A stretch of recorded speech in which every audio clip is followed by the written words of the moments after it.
Good morning, good afternoon, or good evening, depending on where you are in the world. And welcome to today's Enterprise Connect Virtual Bootcamp webinar, Prepare Your Collaboration Toolset for the Return to Office, sponsored by Blue Jeans Network and broadcast by Informa.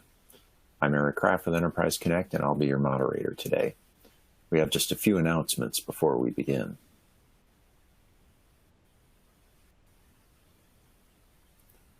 This webinar is designed to be interactive. The dock of widgets at the bottom of your screen will allow you to learn about today's speakers, download resources, share this webinar via social media outlets, and participate in the Q&A session that takes place at the end of our presentation. The slides will advance automatically throughout the event.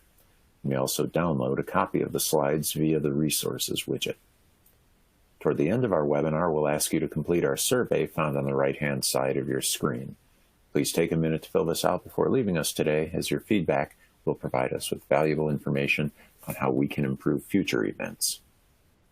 Lastly, if you're experiencing any technical problems, please click the Help widget found at the bottom of your screen. Or you can also type in your issue into the Q&A area, and we will be glad to offer one-on-one assistance.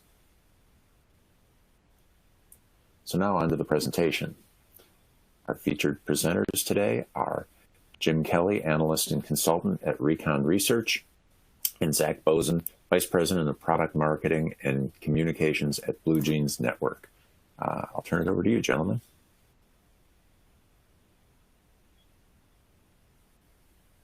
Okay, great. Well, thank you all so much for attending today. My name is Jim Kelly with Recon Research, and I'm very excited to be part of this webinar today. And well, let's go ahead and get started. Right as we get started, the first thing that I want to address is the elephant in the room, COVID-19. We are obviously in the midst of a global pandemic right now. And as you see on this particular slide, we kind of see four phases of the pandemic as we kind of look ahead. We think right now that we're coming out of this lockdown early return to office phase, which is why we're having this webinar today to kind of discuss what the office is going to look like and how to be ready from a collaboration standpoint.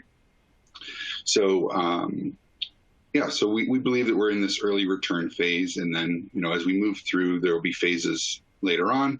But today we're really going to focus on this second phase of the early return. One thing that we definitely have all learned from the pandemic, first of all, it forced us into a lockdown, which in turn forced a new way of working for everybody globally. We're all very much aware of that now. In a matter of days, people went from busy offices like the one on the slide here, where everybody was packed together, open offices, a lot of collaboration. People are together, moving around a building. Now we shifted into these makeshift home offices where there's kids around. Maybe there's two people working from home, a couple kids attending school from home. Just a much different environment. It was very makeshift, thrown together. We needed to respond quickly. But in this time, the pandemic obviously split us apart. Workers became isolated from each other. Stress levels were high. People were feeling out of touch. They were out of contact. There was loneliness, depression. People had lack of support. It was very disruptive for sure. But this really opened up the space that we're in of video conferencing and collaboration. So I'll stay on this slide for a couple minutes as you kind of look at some of these numbers. Video conferencing really became a critical tool during this time, as I think we're all aware. Blue Jeans on the call today reported to us that from April 2019 to April 2020, they had a 1,389% increase in trial users, 792% increase in mobile usage, 12.3 million meeting minutes held in April of 2020. Just incredible numbers. Now, Recon Research, we've been conducting research on the side and talking to various information workers been surveying them, and we've come across a lot of very interesting bits of information. Across all users surveyed, we saw 77% of people are using video conferencing more than they were pre-COVID. And I think anecdotally, we all agree and we all see that. But 56% of them expect to use it more after COVID than before. So the story there that we're going to see is video conferencing didn't just become something to fill the gap. It will become a critical tool as we continue moving forward through the phases and beyond. So a lot of very interesting stats here. One that we really found interesting was that 100% of people are using video. In our survey, there is not one person in the survey said they're not using video conferencing. So very, very interesting numbers there. So now as we shift into this phase two, let's talk about what we think that's going to look like. So again, from our survey, we believe that not everybody will return to the office. Some will go back to the office and some will stay home, obviously. From our survey, 65% of people expect to work from home more after COVID-19. So whether that's 1 day a week or full time, they expect that they will be working from home more often, 65%.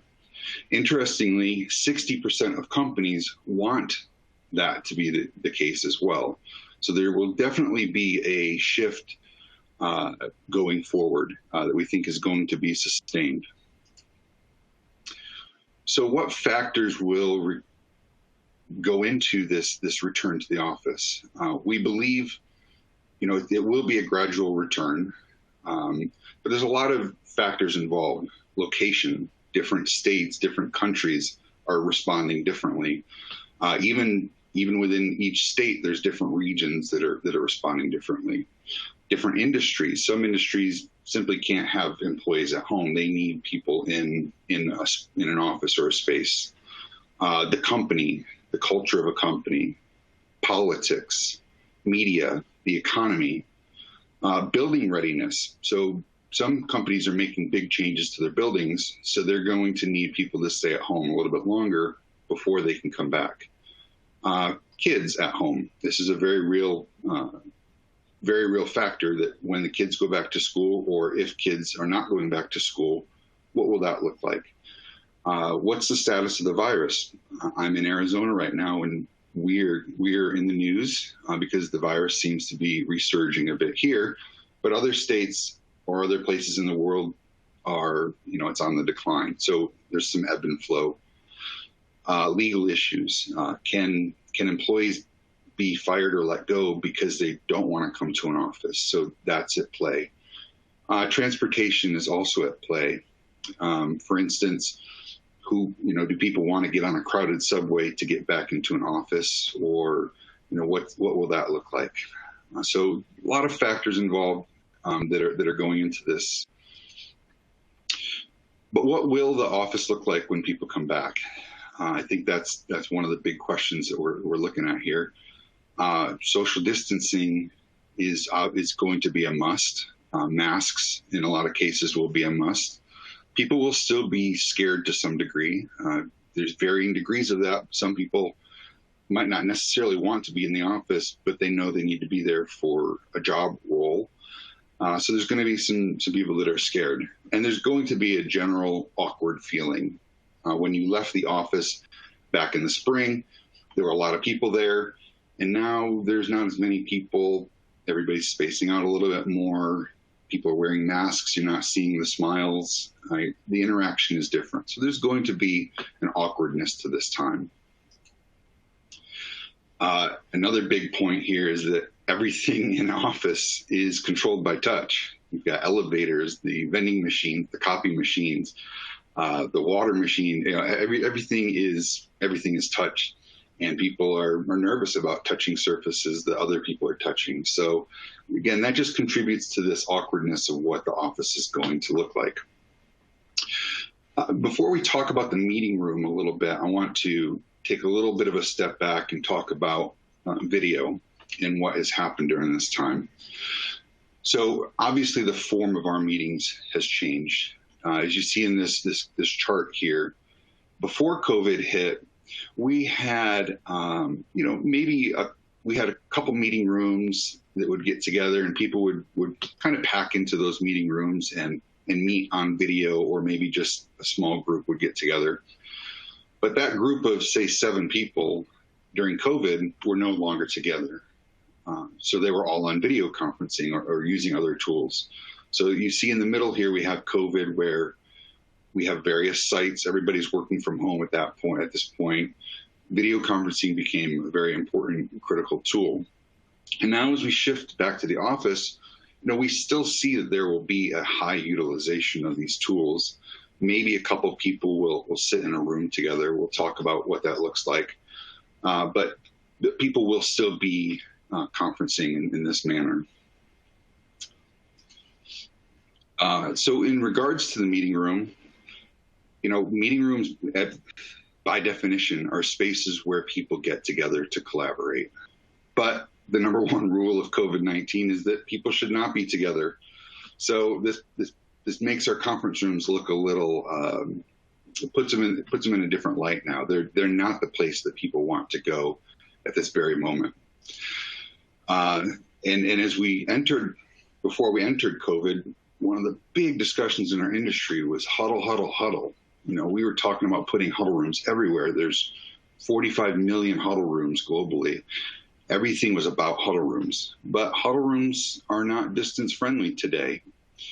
So we think the shift in meeting rooms, we see people using the spaces a little bit differently at first. We think people will use huddle spaces as offices. Maybe an executive will get to the office early, take a huddle room for the day, and call it their office.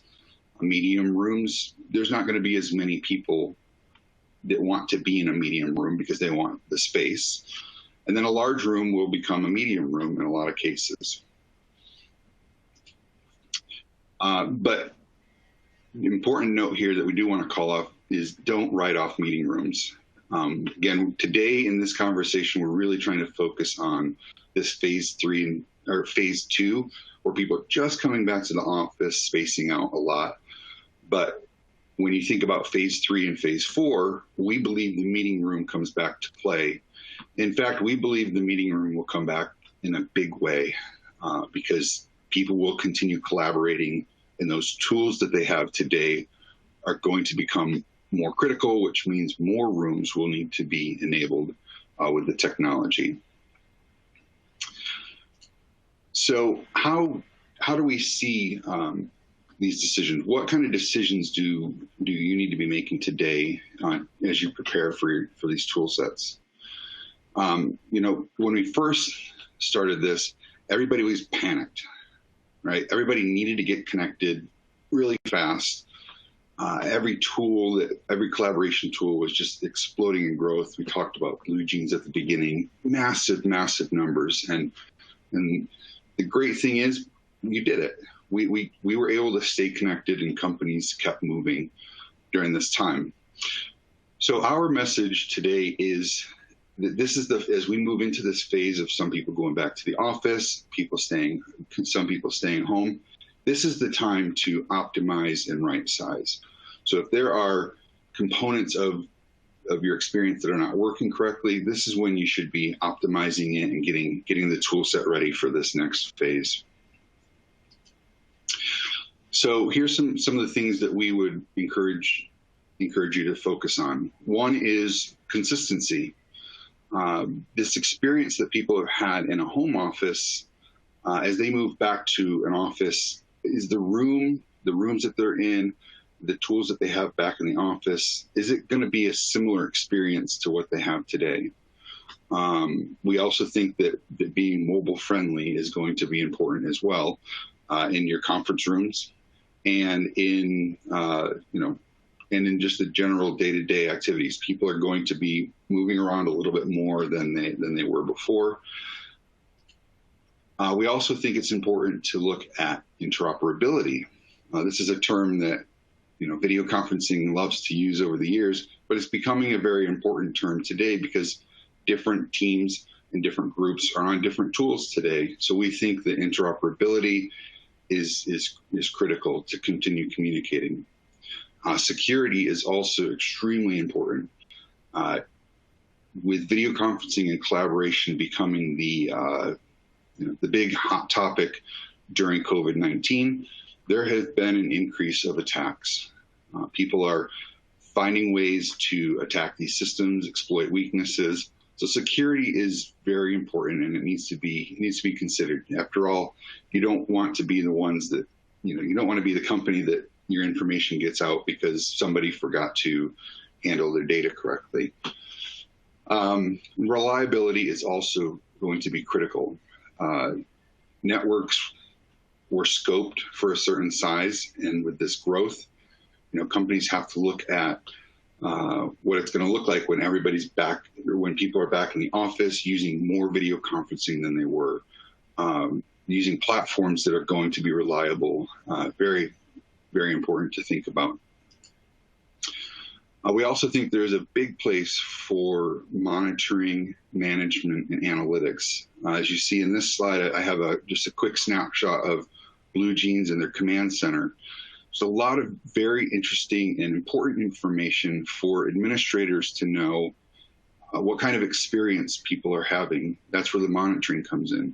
The management over making sure that rooms are operational before people need to use them. Making sure that people are on the correct firmware versions or software versions if there's a security concern, for instance. And then we think there's a big place for analytics as far as making sure that the experience is good, but also gathering that data to make plans for the next steps. How often are people using video conferencing and collaboration? I had another thought here. What time of day are people using it? Everybody using it in the middle of the day on Wednesday? Do you need to encourage people to shift the time of day that they're having meetings to spread out the load?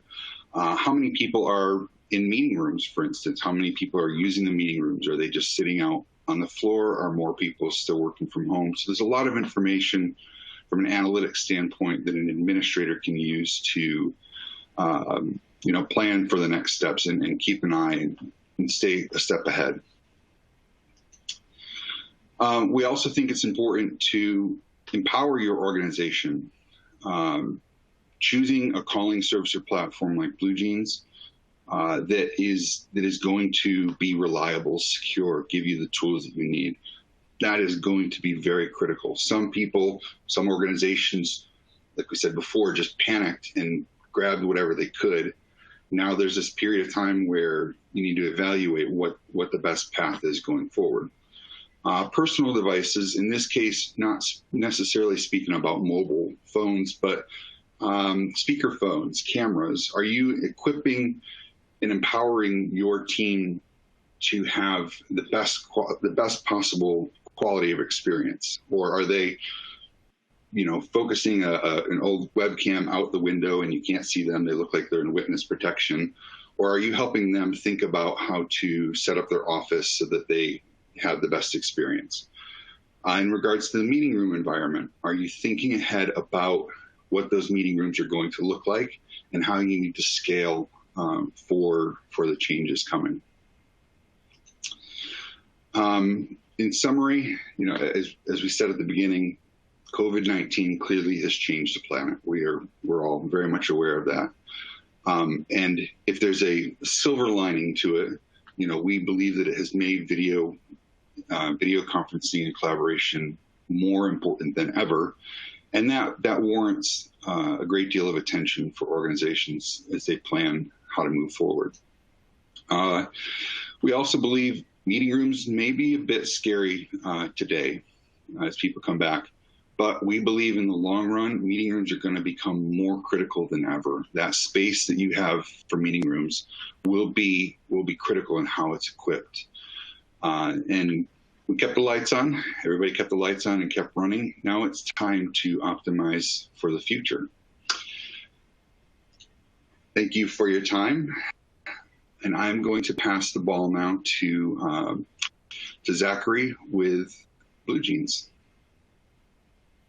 Awesome. Thank you, Jim. Some very interesting things to think about as organizations start to move into this phase 2 approach of considering which employees should go back and how do we even do it. And so I'm excited to share with everyone today some of the lessons that we've been learning over the past few months based on our experience really since the start of the pandemic. And so I think, first things first, for those of you that are not familiar with Blue Jeans, number one is Blue Jeans was recently acquired by Verizon. So now we are actually Blue Jeans by Verizon.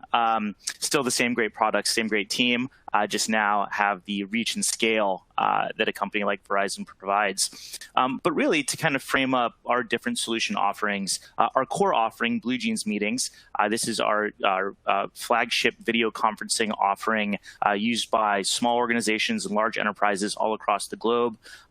Comes in a standard pro and enterprise package for up to 150 meeting attendees. Comes with Dolby Voice audio and some of the rich controls that our customers love us for. Blue Jeans Rooms is our conference room software. So we help drive interoperability across thousands and thousands of different room systems, and we help to manage those, deploy those, and drive adoption of those based on our one-touch join and calendar integration capabilities. And Blue Jeans Events is our live streaming platform, serves up to 50,000 attendees, 150 active speakers can participate in a Blue Jeans event. And so that's really designed for when going above and beyond what meetings would offer from a meeting and a collaboration standpoint. Blue Jeans events is really for those large all hands meetings, for those webinars, for large distance learning and training curriculum type experiences. And all of that is tied together with Blue Jeans Command Center. This is our single pane of glass view that provides administration, provides analytics, management, and reporting. So that really gives you kind of a snapshot of the portfolio that we offer. And throughout each of these different solutions, what we're recognized from our customers is that they're simple, they're easy to use, they're very intuitive and beautifully designed, they're smart, they help people be more productive, and we provide intelligence and analytics to help administrators do their job better. And we're trusted. Ever since Blue Jeans was founded, it was built on principles of being enterprise grade, having very strong security and reliability, and really ensuring that our service is available for people to host meetings whenever they need to. So that's a little bit of background of who Blue Jeans is. And, to kind of highlight what Jim was talking about previously, we have seen some pretty substantial growth since kind of the onset of the pandemic. And kind of we see that uptick really started to hit us in late February from kind of the China region. But really looking at it more from a globally perspective, March 16th was kind of the day where things really began to accelerate. And so what you're seeing on the left, I know it's kind of a dark chart there, but really it is the percent increase over our baseline for daily minutes. And so it spiked very quickly up to 200% over our daily global average for minute utilization. And what's interesting is that has stayed relatively consistent as the pandemic has gone along. But as you can see, this is a North American data point. But I think what happened was initially everyone went home, got online. There was kind of a novelty to getting your video conferencing system set up.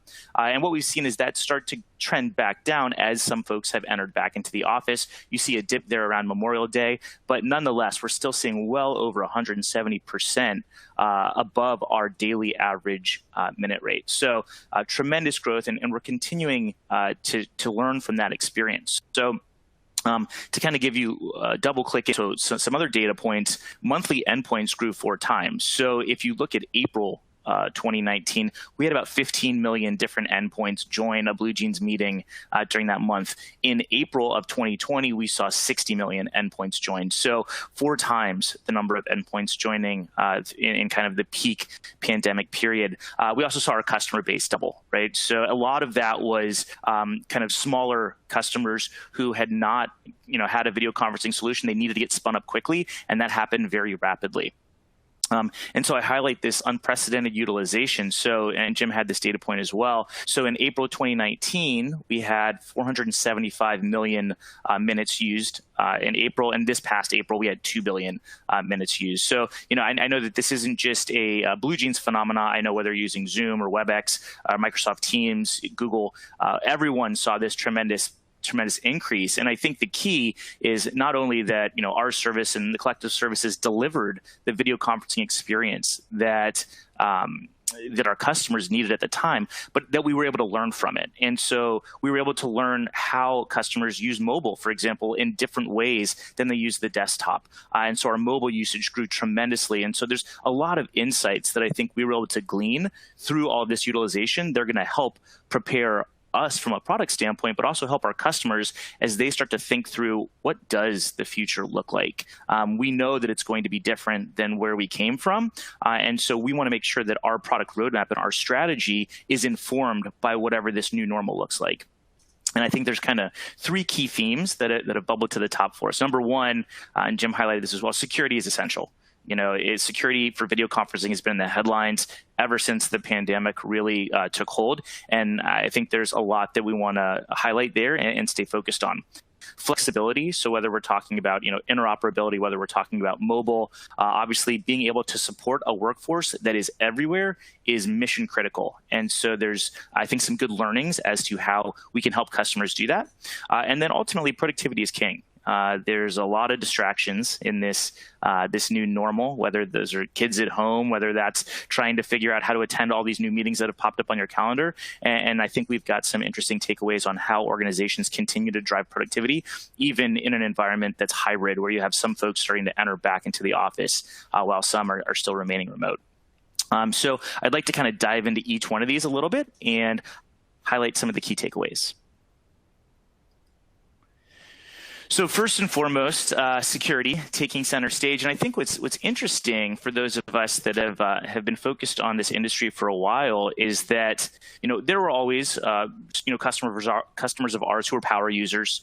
But what's really happened with the pandemic is everyone has become a power user. And so where we were previously prioritizing ease of use, I think that what has happened with this daily video conferencing utilization is it's uncovered perhaps some gaps in the thinking around if we could only make video conferencing easier, people will use it. Well, now everyone's using it, and I think that's exposed some of the security challenges and risks that previously were going unchecked.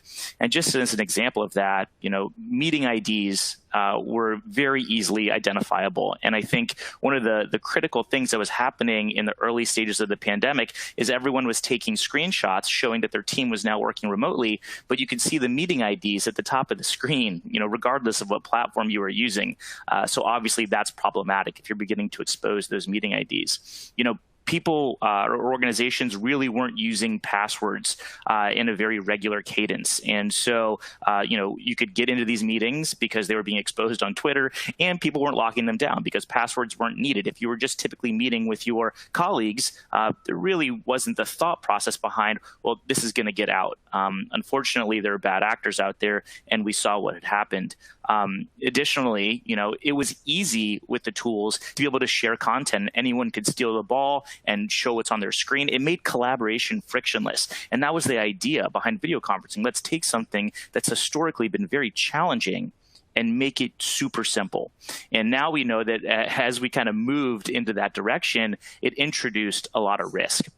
And so at BlueJeans, we've acted pretty quickly to add some enhancements to our toolkit to help really reassure our customers that they're going to be having secure meetings, that only the people that are invited to the meeting are actually going to be the ones that show up, and that you can prevent others from attending who don't necessarily have the right credentials, and that you can lock the content down as necessary. So we recently introduced a new feature called restricted meetings, and this is a new capability that really only allows access to a meeting for those individuals that either log into their BlueJeans account or that through their email authenticate that they are who they say they are. So this works really well for your internal stakeholders, and they can just log into their BlueJeans account and attend their meeting once you mark it a restricted meeting. Or if you're inviting an agency partner, a channel partner to a meeting and you want that to be a restricted meeting, they just have to go into their email, find the link to the meeting, click on that, and be entered in. So a really strong way to prevent attendees who don't have the right credentials from getting into your meeting. Once you're in the meeting, we've made it super easy to actually lock your meeting by adding a padlock at the top of the screen, just to click that and keep others out. So that's called our quick lock feature.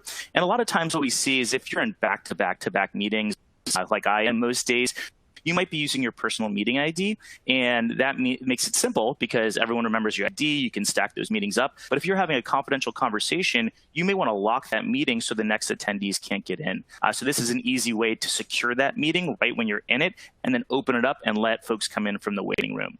And then, of course, lock screen share. So, we've seen a lot of the bombing hit the news, folks coming in and stealing the content and displaying stuff that really shouldn't be displayed. And so we've made it easy now through our screen sharing capability to prevent attendees from screen sharing, to steal the capability back from anyone who may have it, and really just import more control over what content can be shared. So all of these are critical capabilities kind of in this new world order to ensure that meeting controls are in place and that access is controlled, and you're ensuring that you're going to have this trusted experience.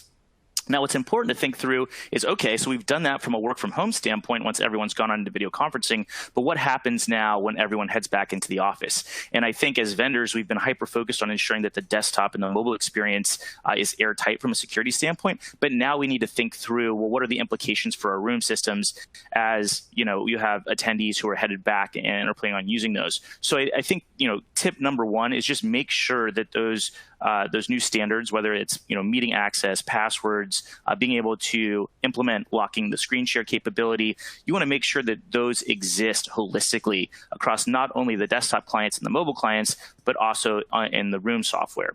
Additionally, if it's not and you identify that, then encourage your attendees to still log in using the desktop. You can pair the desktop and the room system together, but to ensure that those controls are in place, the desktop may be the primary place where they can be executed. So I think it's a key consideration. Security has to be paramount in this current environment. So doing an audit on the security capabilities will no doubt kind of inform how you want to encourage attendees to join meetings and drive the security of those meetings going forward.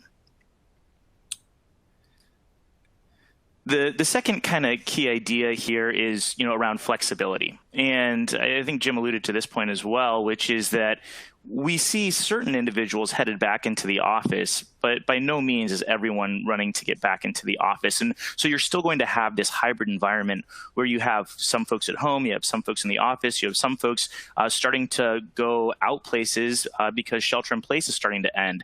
And so where everyone was at home for a very significant period of time, now you have this fragmentation. And so that's really going to drive some urgency around kind of the mobile experience.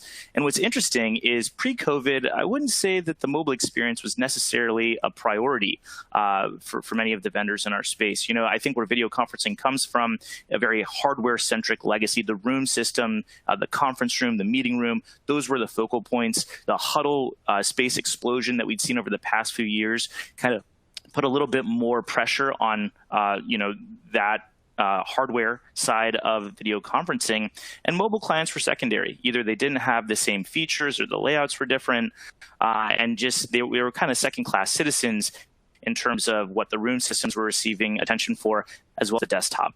And so as you have kind of this, second stage of people starting to return back to the office, but you also have people starting to spread out in different locations, it's critical that the video conferencing tool of choice that you have provides a first-class experience. And so at BlueJeans, we've been working on a couple different innovations here. Number one is enhancing our layout. And I know these are kind of tiny screenshots, so it may not come across, but really trying to provide, more attendees on screen so it feels more collaborative and certain folks aren't missing out.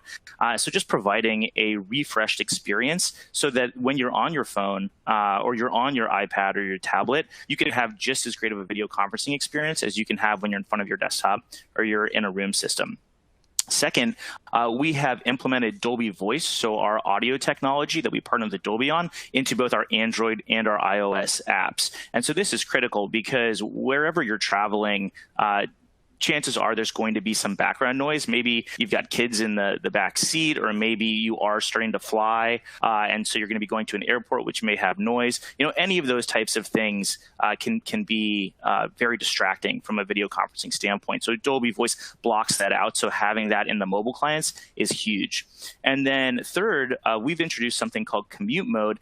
And this is an intelligent way that you can control what the mobile experience is like based on the use case that you currently are participating in. So you have your standard mode where you have this rich content and conferencing experience. You have a low data mode, which can be implemented when network conditions aren't so strong, and that'll take down the video feed and prioritize the audio and the content. And then you have commute mode, which really only focuses on the audio conferencing side of it and gives you big buttons so that it's not a distraction while you are traveling someplace. So just having that flexibility and that intelligence to help the mobile participant feel like a primary participant is really where we've invested from a mobile standpoint. We've seen some great traction. Our score in the iOS App Store is up to a 4.8, and we're, as Jim had on a previous slide, mobile utilization has just skyrocketed. So we're excited about this, and we think it's a great learning for us. And I think from a return to the office recommendation standpoint, what I would highlight is that I think because mobile has had kind of a spotty track record in terms of the tools,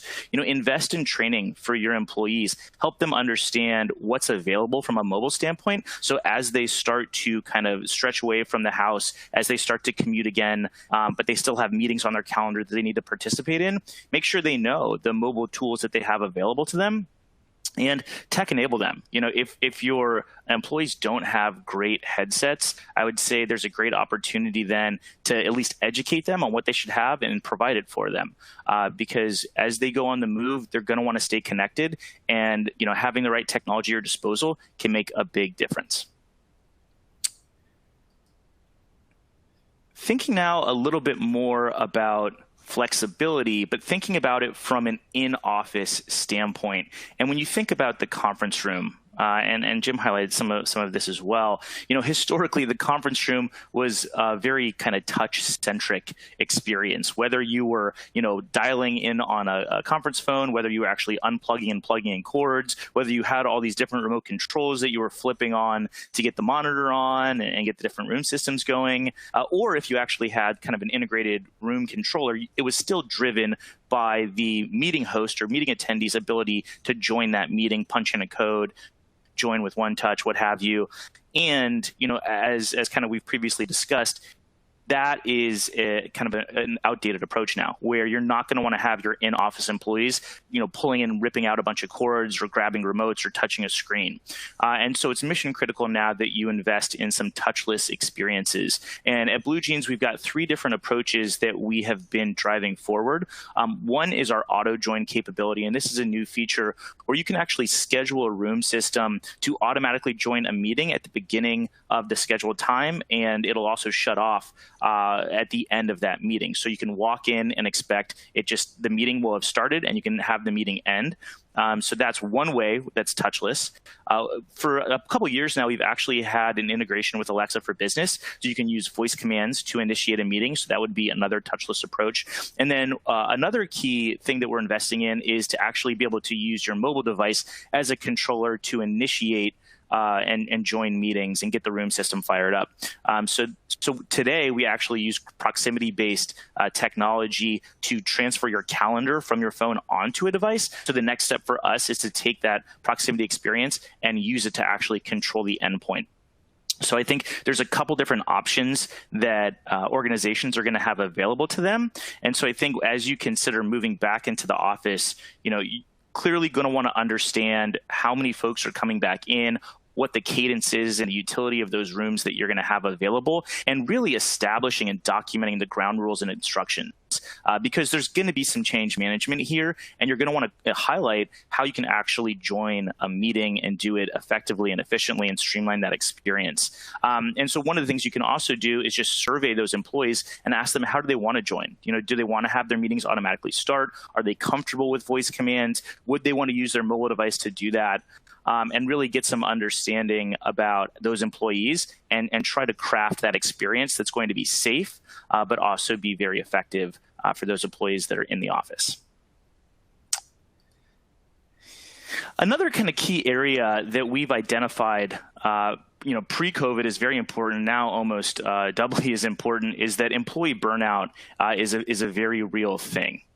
And one of the key surveys that we initiated last year was around meeting productivity. And we were basically asking individuals to tell us, what percentage of meetings do you attend that are not very valuable or worthless? What meetings do you attend are, needle moving? Do they actually drive behavior change? Do they drive productivity? And what this survey came back with basically identified that about a third of the meetings that everyone attends are not very valuable or a waste of time or they're worthless. And so we went a step further and we asked them, well, hey, why do you actually go to these meetings if you know in advance that you're not going to get anything from them? And 48% of the respondents responded that, well, we've got a fear of missing out. There's a chance that I might be assigned an action item. There's a chance that I'm going to have to tell my boss about this meeting. And so folks are going to these meetings even though they know they're not valuable, but the meeting culture has been established in a way that makes them feel like they have to go. And maybe even worse, because people are going to all these meetings during the day, some of them because they just have a fear of missing out and they acknowledge that they're not going to be very valuable, they have to work on nights and weekends. So the survey said that 52% of folks are working nights and weekends because they've got too many meetings during the day. And this was a pre-COVID survey. This is what we launched in October of last year. And what we've seen is without the commuting time in a kind of current state, we're seeing individuals work 3 to 4 hours more a day. And so, we've seen some organizations implement days off here and there. We've seen a lot of folks just being on video conferences back to back to back and seeing their productivity start to decline. And so we introduced a feature set, you may have heard of it, it's called Blue Jeans Smart Meetings. And what it really enables individuals to do is tag meeting highlights. And what that does is it creates a little video clip, 20 seconds before you tag the highlight and 20 seconds after you tag the highlight. And it packages that up and it creates a highlight reel of the meeting. And anyone in the meeting has the ability to actually tag that highlight. And then those highlights are packaged up. You can also assign action items. You can assign them to people. You can add a comment. And so you can take the highlight reel in the catalog of action items, and you can push that either into an email or you can communicate it through Slack. And so what you've done is you take a 60-minute meeting, you boil it down to the 10 most critical points, and you overlay the actions on it, and you have this really compelling short summary of what that meeting was all about. And so as meeting volumes have skyrocketed, what we would encourage our customers to do is implement something like smart meetings where they can actually start to encourage their employees to not attend these meetings that are worthless or low value. Have the right people in those meetings, have them take highlights, have them package up the insights and share that and cascade that and give people time back in their day. Because the ability to do a video conference is now so easy and you're always at home and your distractions have gone to the wayside that we really need to help our teams reclaim their calendar. And so implementing a moratorium on not attending, meetings that are low value is something that we're starting to see some organizations implement and take this idea of meeting productivity to the next level. And so I think as folks return back to the office, they're going to be adding that commute time back into their calendar, and all these other meetings are still going to be happening, and the folks that are now commuting are going to be overwhelmed. So just a consideration to say no, try and limit the number of meetings that are happening in a given day, because we already had a problem pre-COVID. Now we're seeing that problem multiply, and it's just something to be aware of, and something as stewards of video conferencing can try to drive and get in front of. And kind of the final point I have here in terms of lessons learned is really around management and analytics and kind of monitoring the video conferencing estate. And so historically what we had seen from a measurement and a management approach was very reactive. So if there were challenges on a specific call. You could use, BlueJeans Command Center as an example to dig in and try to understand those call characteristics. But it was usually, hey, this call didn't go great. Can you dig in and find out what happened? It wasn't a proactive approach. It was really oriented around problem solving, not around preventative measures that can be more forward-looking. An additional kind of area of focus was more around cost. So let's understand what's happening from a PSTN standpoint. How much are we spending there? Or let's look at utilization. Can we strip out some of the licenses that we have versus being value driven and going forward thinking more about safety and ROI versus just merely kind of highlighting cost as the measure that you're trying to inflect. And then these tools were also very kind of oriented towards senior management. So, live meeting controls is a great example, being able to go in and provide moderation services to those senior executives.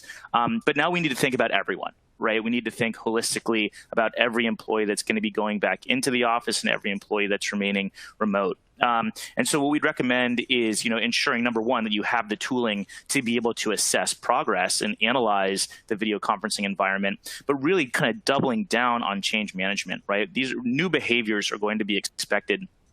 And, by having a really clear understanding of who's using the tools, how they're using it, I think is going to be powerful. And you want to pair that with the room utilization analysis to understand who's going into rooms, how many attendees are actually in the room, and understand maybe a sanitation schedule that can be built back from that.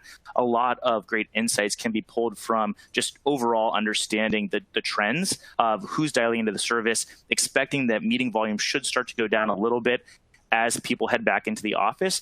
Room utilization is going to pick up, but what does that really look like? And so, you can just have a cadence of evaluating those things, but we'd also recommend to implement some proactive alerting so that if you have different thresholds that you're trying to evaluate, set those alerts up so those reports can be automatically generated so that you don't always have to go in and dig in and do the manual effort. Understand the goals that you're shooting for from a workplace perspective, get the analytics in place to start measuring that, and kind of drive that forward through a very proactive approach. So we think that's all possible. We think, you have the tools today to do that. It's just about implementing them with the right framework and thinking about workplace safety and how video conferencing can contribute to that in maybe a new and compelling way. So really, it's kind of these 5 takeaways in terms of some of the lessons learned that we've had so far with the BlueJeans experience. Number one, security remains paramount. Ensure that those protocols go beyond the desktop, that they are implemented on the room system, and if not, encourage desktop utilization until the room systems can catch up. Number 2, embrace mobile. Mobile usage is going to continue to go up, and ensure that your users are comfortable. Mobile devices have incredible cameras on them, so the quality is going to be good. If you have something like Dolby Voice, the audio quality is going to be impeccable. So mobile is very powerful, and encourage your users to try that as they're in transit. Touchless room controls for joining meetings are going to be required. So evaluate your options, understand what is going to be best for your employees, and start a pilot program around those. Give your employees a break from meeting overload. Tell them it's okay that they don't have to attend every single meeting. You can have tools in place that help drive productivity, even if an attendee misses a meeting. There's definitely a better way than what we're seeing in terms of having a calendar full of meetings every single day. And then finally, what we were just talking about, leverage those video conferencing metrics to assess your program. You can have a safe experience as we go through this stage 2, as employees come back into the office. Use that data that's at your disposal to an advantage to really understand the health of the returning to work program. And we think those will be some powerful insights to evaluate and encourage more people to come into the office when they're ready. So it's been only a couple months, but we've certainly learned a lot, and we're excited to help everyone on their journey. I think now we are going to kick it over for some Q&A. All right. Thanks very much. Excuse me. Thanks very much, Zach. And thanks, Jim, also. Great presentations. I want to kind of go back maybe to something Jim said and ask both of you a little bit about how enterprises should actually kind of proceed with this. Jim, you said that don't write off meeting rooms. We think meeting rooms will come back in a big way.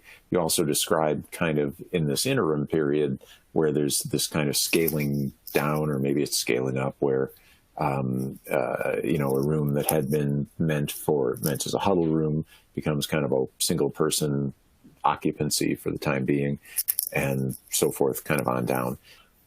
So as you, if you're an IT or an AV person within the enterprise and you're working with facilities people, how do you think about just the space that you have and the space that you need now, and that evolving to the space that you maybe will need? I guess the simple question that I think of is your goal and is your assumption we're going to try to get to back to that point where that huddle room can hold 6 people and that meeting room can hold 12 people? Or are you permanently kind of rethinking how you're using space in meeting rooms? I'll start with Jim, but Zach, either of you. So I think the optimistic view is some point there's a vaccine, or some point there's treatments enough that, people aren't thinking about the virus the same way they are today. More people are back in the offices, more people are back into those spaces. But we think the overall video conferencing and this collaboration tool set will become more of everybody's work life and work culture. So regardless of how many people are in an office on a given day, based on where we are in the virus cycle, we think overall there will be more meeting rooms in the long run that will be equipped with technology. If that's because of social distancing today, then tomorrow it's because more people are back in the office and they need those rooms now for private conversations. So I think our general outlook is that video conferencing and those tools in those rooms will continue growing again at some point, initially because of social distancing, but then in the long term because more people will continue using the tools when they're back in the office. Zach, what do you think? Yeah, I'd agree. I mean, I think that a huddle space or a meeting room is more productive when it has the technology in it. And I think you'll start to see implementation of maybe more satellite mics or more long-range pickup devices so that people don't have to be as close to one another, and that you can still have a really crisp, clear audio experience coming through. So I think that there's, I don't think you're going to throw the baby out with the bathwater. I think it's going to evolve over time. And I think the technology is certainly there to help kind of take people through those different stages. Yeah. Go ahead. Jim, do you have something?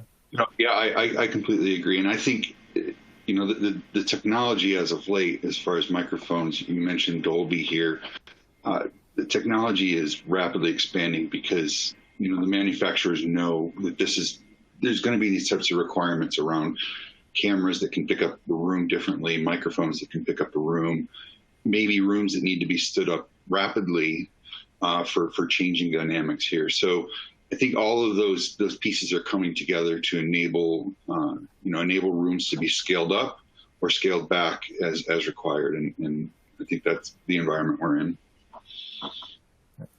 So how do you think about budget for all the different video that you plan to do in the office that you're moving back into, and or potentially like for the workers who are going to stay at home, where maybe it seems like maybe they should have a little bit better lighting, or some kind of a little better a green screen behind them or something, or they should have a better headset, like you said. If the enterprise is driven, if they're going to send X number of people to stay working at home above what we had before the pandemic, definitely in their mind is like, how much am I saving on real estate? So I assume you're going to have to make a case that we want to take at least a little piece of that savings and invest it in the remote. Yeah, I'll take that one first, Zach. We definitely think that is going to be a continuing trend. In our survey, we did see that some users were given a stipend for buying tools for themselves, varying degrees, and that is going to flex over time. But without a doubt, we think that that experience the experience of somebody being in the home office is going to drive a need for some better tools than just the laptop webcam, for instance. So we definitely see that people are going to focus on improving their audio, improving their video quality, changing their home office around so they have a better backdrop behind them. If they can't do that, then maybe they're going to use a green screen or some sort of blurring, those types of things. So we definitely think people will continue shifting in that direction and giving some of those tools to their employees, because they're going to want to have a decent experience, and they're not going to want to have the distractions of looking out a window and seeing cars drive by, or looking at what the dirty dishes that are behind them. People will evolve and want to have that better experience, so they feel more included in the conversation. Sorry. Yeah, and I think we see the same thing. I think the peripheral market has really spiked, and I think there's almost an awareness issue here at play, where as end users start to understand that they can improve their experience, and that improved experience will lead to better conversations, feeling more confident, like delivering more value, that I think that there's kind of a clear advantage to providing whatever the employees need, because like we talked about, productivity right now is we're plateauing a little bit, and you want to make sure that you can help those employees who are at home, be as successful as possible. So I think that we're kind of in this interesting stage of video conferencing adoption where it's become mainstream, and now we're at that next cycle where, because it's mainstream, now people are really digging in, and you're starting to see the power users evolve, and you're going to see more market demand, I think, for different types of gadgets or things that are going to be useful for video conferencing going forward. So I'm excited to see where the innovation goes, and I know that we're already starting to see some really cool things hit the market in terms of personal room systems that are affordable. Yeah, I think there's something to be said for inviting your coworkers into your home. That will influence some of that. Like I said, the dirty dishes or the kids, that people are going to become conscientious about what their image is that they're portraying over video, and they'll want to invest in the tools to improve that. And I think companies will, like you said, they'll see the trade-off that they're saving on real estate or whatever they're saving on in that regard, that they will give some of that back to the employees to keep that connection alive. I mean, what's been interesting, just as another point, the biggest request that we've had is for virtual backgrounds, in terms of the product feature that we did not have coming into this period, and one that we've rapidly developed, and it's almost ready for prime time. It just goes to show that what we previously thought was maybe a corner case, once it's in the hands of the mass market, and you can have more fun, or you can have it for a very utility-driven situation where you don't have a great background or you have distractions. People are getting more familiar, and they want to make it more engaging. They want to make it a personal experience. And I think that it's our responsibility to deliver that for them. Well, it's really interesting. I mean, it seemed like that across the board, everybody, and in our own company, where when those became available in the system we were using, people go nuts using them right away. And it seemed to me like what it reminded me of was when Slack first started out, and you asked, why does everybody love Slack so much? And people said emojis. You're like, emojis? But it was about people sort of expressing themselves and sort of putting a little personal touch into something they were doing at work. And it struck me like the backgrounds are kind of the same. It's like you pick a background that, the office or whatever that says something about you. Yeah, I agree. Cool. All right. Well, I think we've just about hit the top of the hour, so we're going to wrap things up here. I really want to thank Jim and Zach. It's been a great conversation. I appreciate the chance to engage we've had here at the end, and it's been nice to do it on video too. Thanks, Jim. Thanks, Zachary. Thank you. And thanks to Blue Jeans for sponsoring, as well as everybody in the audience. Thanks very much for your attention and your participation. Within the next 24 hours, you're going to get a personalized follow-up email from us with details and a link to the presentation. And of course, encourage you to send that along to anyone who you think might also like to watch this. This webinar was copyright by Informa. The presentation materials are owned by or copyrighted by Enterprise Connect and Blue Jeans Network, and the individual speakers are solely responsible for their content and their opinions. So on behalf of our guests from Blue Jeans and Recon Research, I'm Eric Kraft. Thanks for your time and have a great day.